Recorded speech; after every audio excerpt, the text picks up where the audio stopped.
Good morning.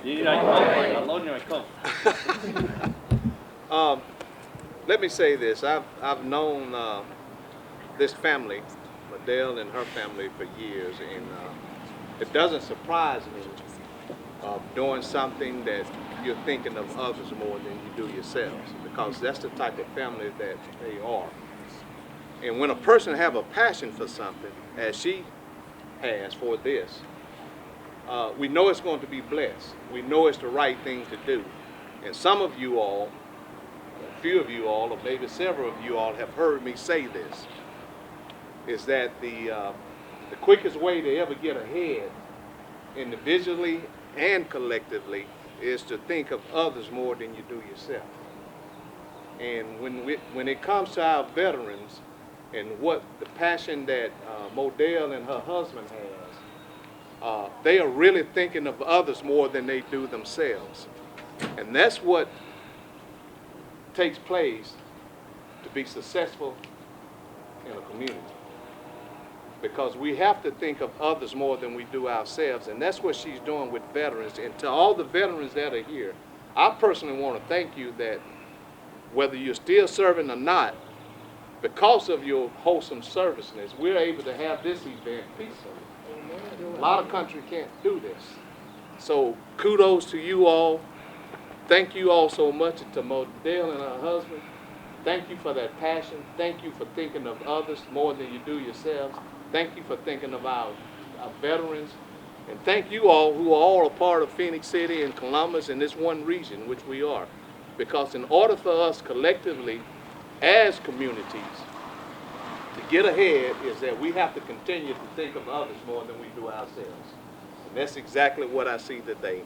And I am so proud to be a part of it, and I'm so proud to be a mayor of a city that does think of others more than they do themselves, which we call Positively Phoenix City, and this is very, very positive. Thank you so much. Left, right, left, see, what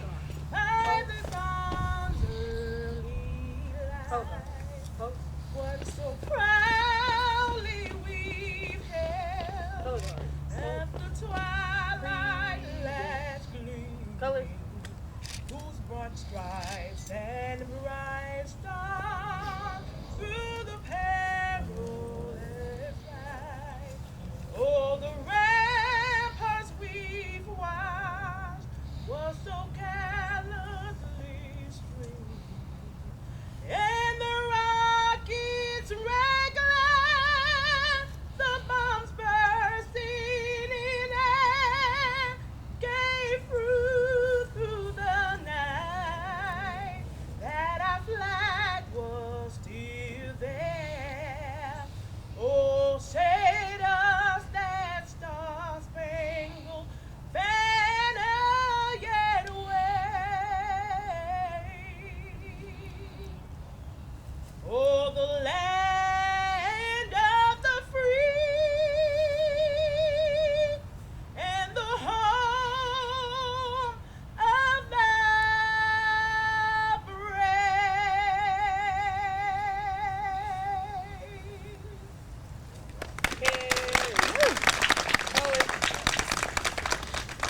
Ready, cut, color guard, post, left, right, forward, march, left, right, left, right, left, right.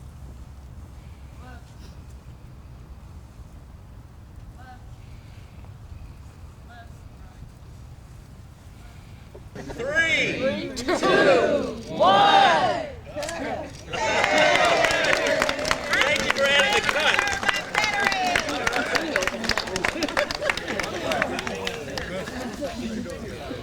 Dr. Spann, it's good to be here with you one more time, thank and you. especially for this opening of this Veterans Home here in Phoenix City, Alabama. Yes. With your help, we was able to do a lot here, Yes. and we're looking forward to you helping us fill it with veterans. Exactly. But we want you to tell us a little something we was talking about earlier about how Veterans Home came around and how the rest of the country have followed Alabama in the local area. Exactly. Okay, would you tell us? Yes, this area is very instrumental in starting building what they call community residential care homes all across the nation.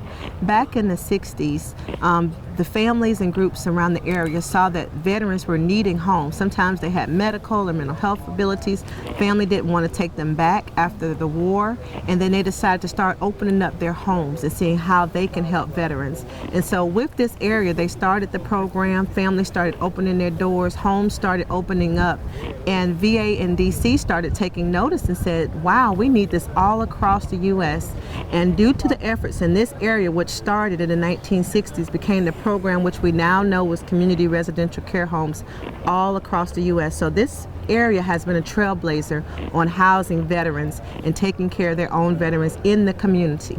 And I just want to thank you for that information. But more than that, I want to thank you for all that you've done to help me, to help veterans in this community. Yes. And with this great home opening up by Ms. McKenzie, it's going to do even more for veterans. And we're hoping that some of the other projects that we're working on here in Phoenix City for veterans, and especially for female veterans, we'll be able to do them. Exactly. And thank you again, Dr. Thank Span. you. Thank you so much. Welcome to another episode of Veterans View here in beautiful Phoenix City, Alabama. And today we're with Miss Modell McKenzie at this opening of this beautiful veterans home. And we want to talk a little bit about her vision, how it got started and everything. And then we're going to let her tell us a little something about how long she's been taking care of veterans here. Okay, Miss McKenzie? Okay, well, I started taking care of veterans in 2013.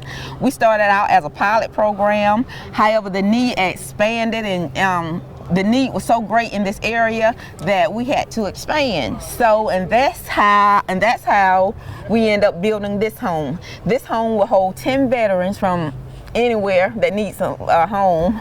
Okay. And you know, it's just a pleasure to do such.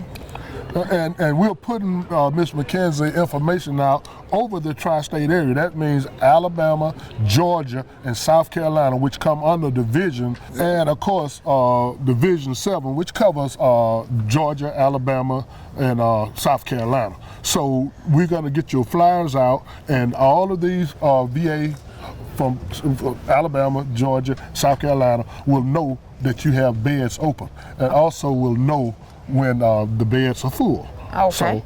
So we hopefully that'll be a continuum as you rotate a homeless veteran out into his own home or her own home, then we'll rotate another one in, and vice versa, however you want to run your program. Now, we know that you have 3 bedrooms. Tell us what else you have. I know you have an open kitchen. Okay, we have 5 bedrooms, and we have a big open floor plan, and with plenty of living space for our veterans here. We have a huge backyard, which we also planning on getting a man cave so that we can put the pool table in and checkerboard and card table.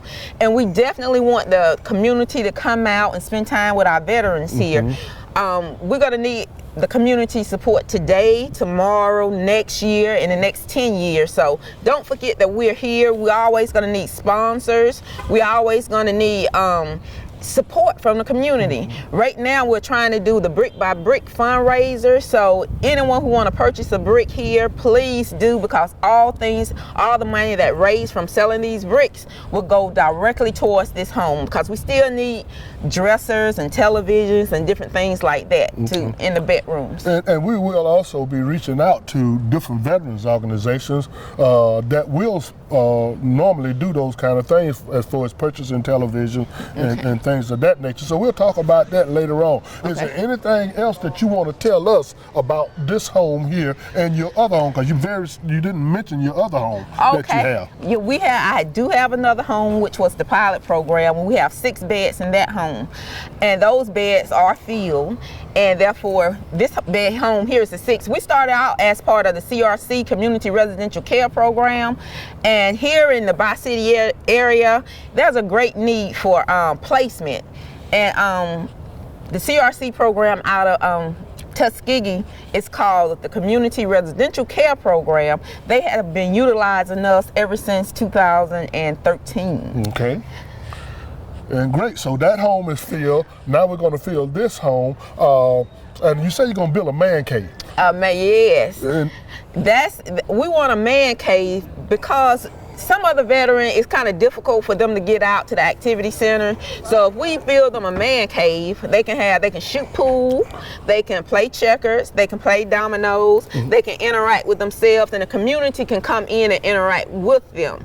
So, and it won't be so difficult for them to, you know, try and get around town. Okay. Now, these guys can come and go as they choose, you know. This is their home. It's not a prison. So we're just so excited right now, and I just can't wait to get the home field. Okay, now you mentioned the man cave, but we do have female veterans too now. Exactly. So talk a little bit about female veterans. Okay, there's a great need here to house female veterans. However, we have a split floor plan. That means that we have we've divided the house up so that we have bedrooms on each side of the home. If there are female veterans out there that needs a place to stay, please feel free to contact us, and we're trying to assist you and support you in any way that we can. And tell us how they can get in contact with you. What number can they reach you at? You can reach me at 706-332-0210, or you can contact the CRC program out of Tuskegee and Adult Protective Service here in Phoenix City. Okay, great. My husband done several years in the military, and once he got out, he was having difficulties. So I helped him, help a couple of his friends, and a couple of people noticed out in Tuskegee that you was doing a wonderful job. Opportunity came available for me to be a part of the CRC program, and I decided to give it a shot.